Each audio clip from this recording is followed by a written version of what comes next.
Good morning students. हमने पिछले अध्याय के अंदर जो हमारी विसर्ग संधि थी उसके बारे में, जो उसके अंदर जो लोप संधि थी उसका अध्ययन किया था। आज हमें जो विसर्ग संधि है इसके अंदर जो उत्ताव संधि है उसका अध्ययन करेंगे। हमारे टॉपिक का नाम है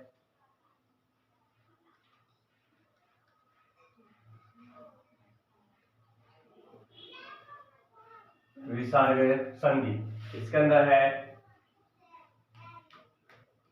उत्ताव संधि। इसके उत्तव के दो भेद हैं, एक ये पहला उत्तव संधि, दूसरा एक और भेद है। इसका जो सूत्र होता है अतो रो रे तलुप्त रो रे पहलू तलुप्त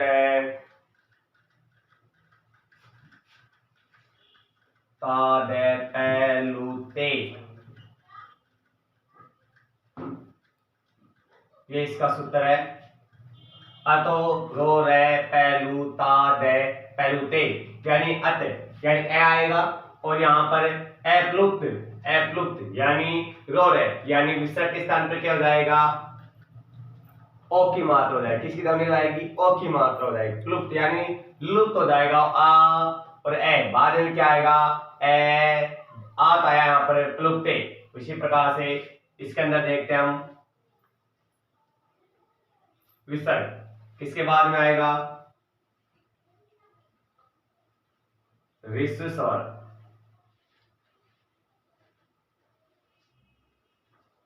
ऋस्व स्वर ए के साथ क्या आएगा, विसर्ग, और उसके बाद में क्या आएगा, अश्व ए, ऋस्व स्वर।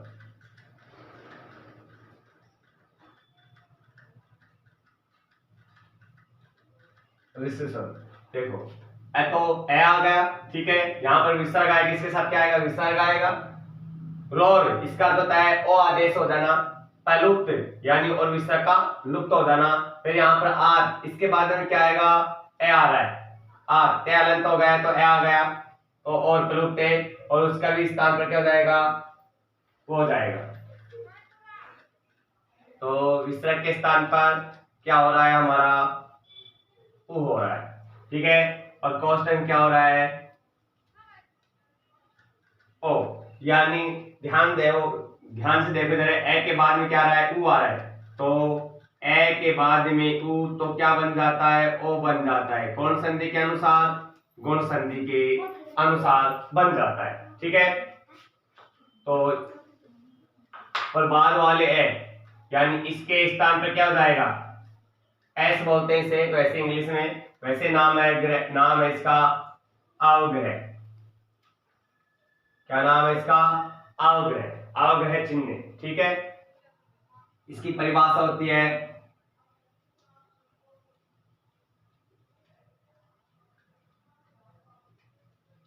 परिभाषा, जब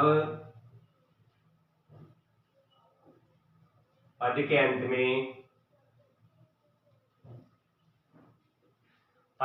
में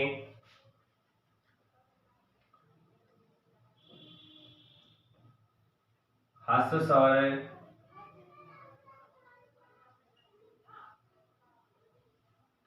ए के साथ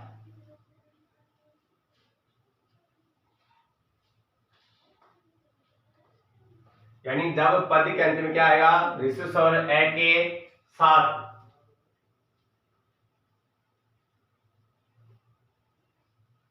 विसर्ग आए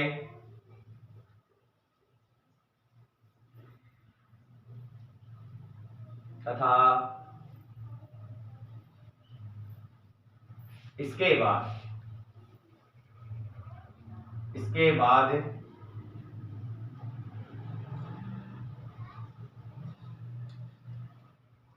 ऋस्व स्वर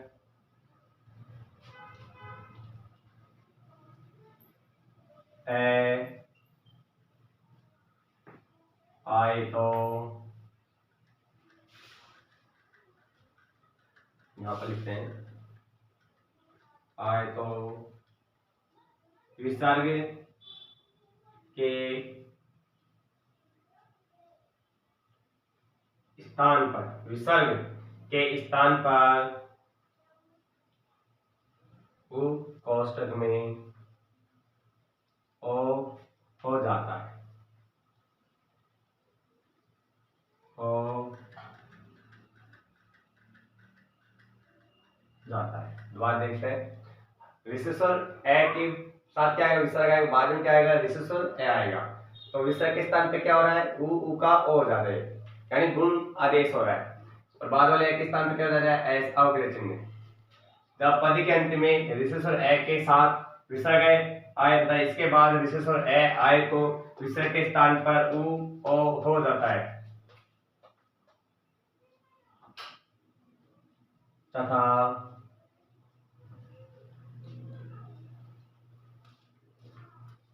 बाद वाले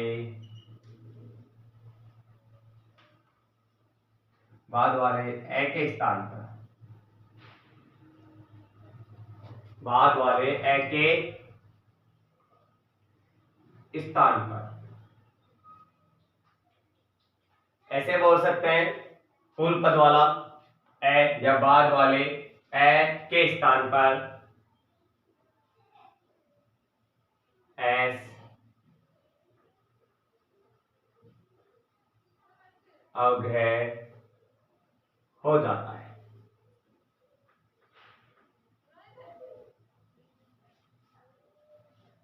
हो जाता है यानी जब पद के अंत में क्या आएगा, विशेषण ए के साथ क्या आएगा, विसर्ग आएगा, इसके बाद में क्या आएगा, विशेषण ए आ रहा है यहाँ पर आए तो विसर्ग के स्थान पर क्या है, उ का ओ हो जाता है तथा बाद वाले ए के स्थान पर, यानी हम कह सकते हैं जो ए है हमारा बाद वाला कौन सा, पूर्व पद वाला, पूर्व पद ये हो गया तो ये कौन सा हो गया, उत्तर पद वाला दूसरा पद, ठीक है। या बाद वाला बोल सकते हैं, बाद वाले या अंत में ए के स्थान पर क्या हो रहा है, एस अवग्रह हो जाता है, उसे क्या कहते हैं हम, उत्तर संधि कहते हैं। इसके उदाहरण देखते हैं।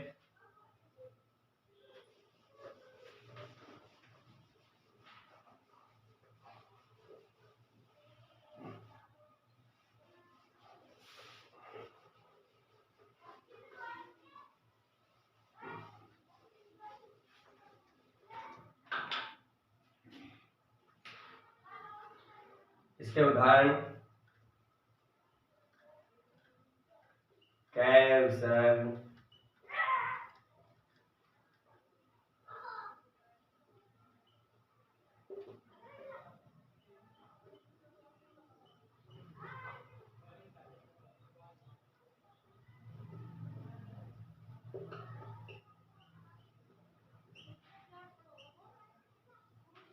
कैव विसर्ग अपि राम विसर्ग आगते रामे विसर्ग अयम।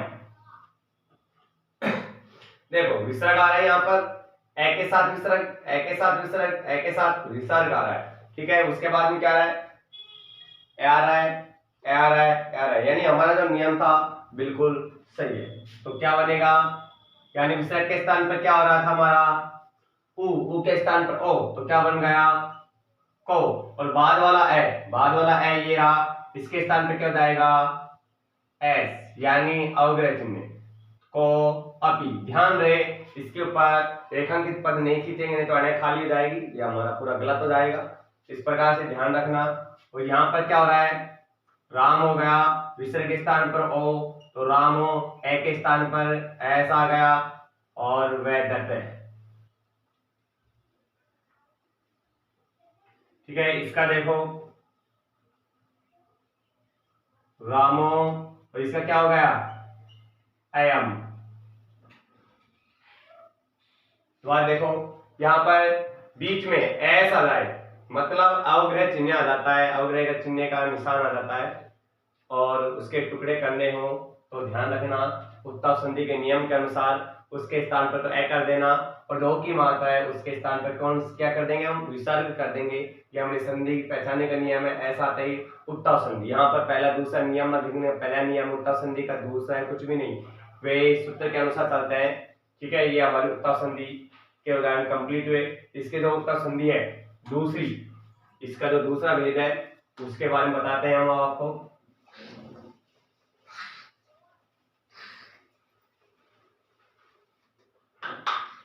जो उत्तर संधि का जो दूसरा भेद है उसके बारे में हम आपको बताते हैं। उसका सूत्र होता है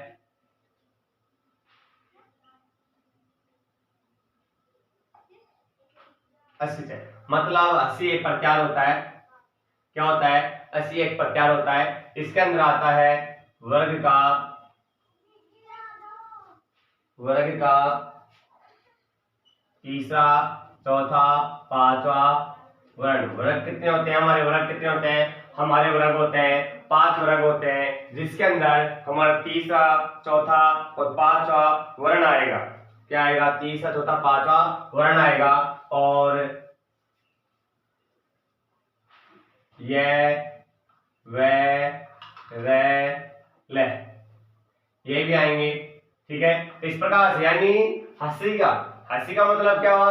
हमारे प्रत्यार है वर्ग का क्या आएगा? तीसरा, चौथा, पांचवा वर्ण आएगा, जिसके अंदर ये वे रे ले भी आएगा। ठीक है, ये वे रे ले आ गए, तो एक बच गया आपका, इसी के अंदर है कौन सा है ये आएंगे। तो इसकी परिभाषा बनती है हमारा जो पहला वेद था उसी के अनुसार बनेगी। मतलब ऋषि स्वर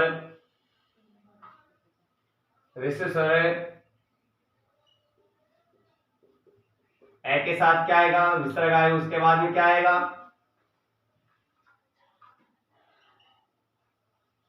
वर्गों का तीसरा, चौथा, पांचवा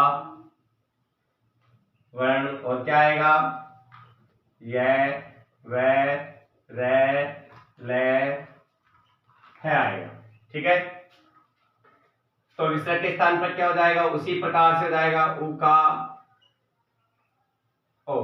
ई से चौथे का मतलब है, जैसे हम बोल सकते हैं कैवरक का तीसरा कौन सा है?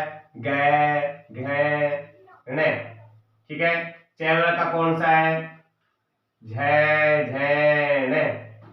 ठीक है, यानी वर्ग हमारे जो 5 है, कैवरक, चैवरक, टैवरक, तैवरक और पैवरक, उसका तीसरा, चौथा और पांचवा घ ने, झ ने, इस प्रकार से हमारा आता है इसके अंदर। अब इसकी जो परिभाषा है वो देखते हैं हम।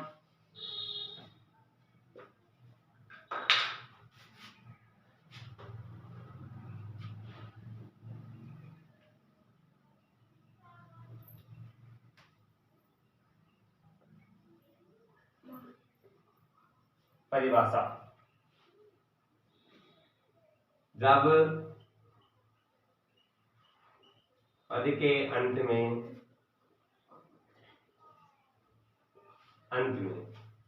क्या आएगा? ऋषि स्वर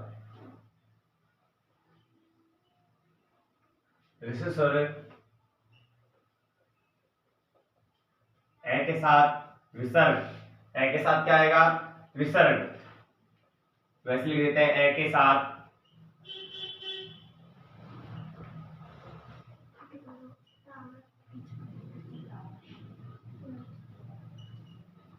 विसर्ग, ए के साथ विसर्ग आए तथा इसके बाद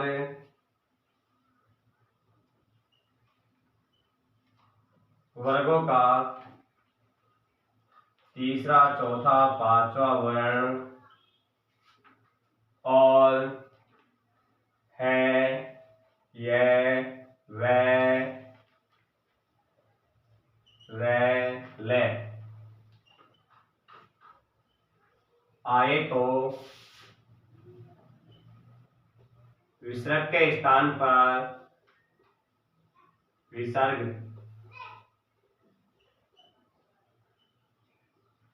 के स्थान पर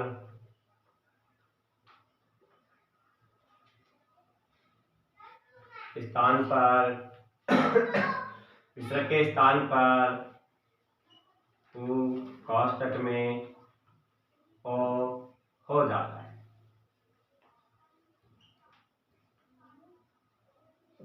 हो जाता है। दोबारा देखते हैं, जब पदिकंत में क्या आएगा, रिसिव स्वर ए, उसमें भी आया था, तो पहला नियम था इसका, इसके साथ क्या आएगा, विसर्ग आएगा तथा इधर इसके बाद देखो क्या आएगा, तीसरा तथा पांचवा वर्ण आएगा। वहां पर क्या आया था, हस्त स्वर, हमारा जो रिसिव स्वर था ए ही आया था। यहाँ पर क्या आ रहा है, तीसरा तथा पांचवा वर्ण आ रहा है।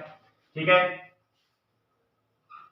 वर्ण आ रहा है या वरल है, ये भी आएंगे आए, तो विसर्ग के स्थान पे क्या हो रहा है, उ का ओ हो जाता है, उसे हम क्या कहते हैं, उत्ताव संधि कहते हैं। अब इसका दो उदाहरण, इसके उदाहरण देखते हैं।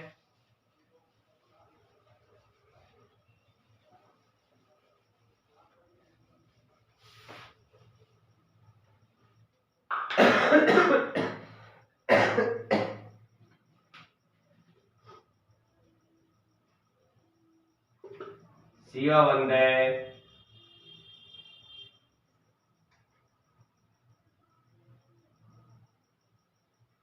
वंदे,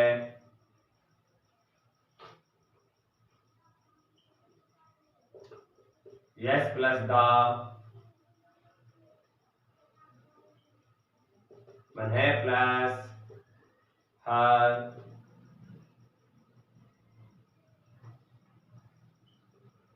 बाले प्लस हस्ती,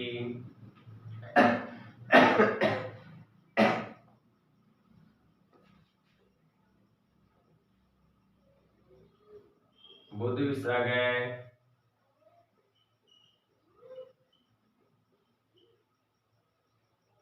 लिखती, बाले प्लस रोटी। ठीक है, इनको देखते हैं। सिर्फ ए के साथ क्या आ रहा है, विसर्ग आ रहा है, ए के साथ ही विसर्ग आ रहा है, ए के साथ ही विसर्ग आ रहा है, ए के साथ ही विसर्ग आ रहा है, ए के साथ ही विसर्ग आ रहा है, और ए के साथ भी विसर्ग आ रहा है। और बाद में क्या आ रहे हैं हमारे, वे आ रहा है, दे आ रहा है, तीसरा आ गया, है आ रहा है, है आ रहा है, ले आ गया और रे आ गया। ठीक है, इस प्रकार से देखते हैं। तो विसर्ग के स्थान पर क्या हो जाएगा, ओ हो जाएगा। क्या बन गया, सीओ वंदे, क्या बन गया, सीओ वंदे। यस ओ गया, इसके स्थान पर क्या बन गया, यशोदा, क्या बन गया, यशोदा। यहां पर विसर्ग के स्थान पर हो गया, क्या बन गया, मनोहर। यहां पर बाले, विसर्ग के स्थान पर क्या हो गया, ओ, बालो हस्ती, बालो हस्ती। यहां पर क्या बन गया,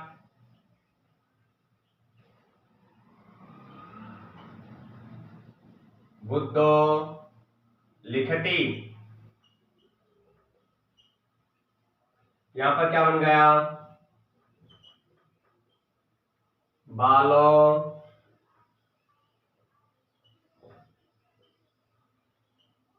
रोटी।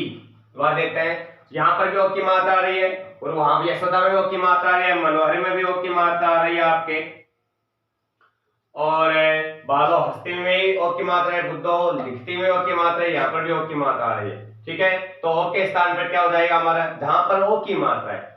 और उससे पहले, उसके बाद में देखते हैं, पहले में नहीं, उसके बाद में देखते हैं, अगर वर्ग का तीसरा, चौथा और पांचवा है यह विरल है, कौन सा विवरण आता है, यहाँ पर आ रहा है, यहाँ पर भी आ रहा है, तो हमारी जो संधि है कौन सी हो जाएगी, उत्ताव संधि हो जाएगी। ठीक है, आज का जो हमारा उत्ताव संधि है, ये दोनों नियम कंप्लीट हुए। ठीक है, तो और अब जो हमारी जो अगली संधि आएगी, जो आएगी आपकी विरुत्ताव संधि। ओके।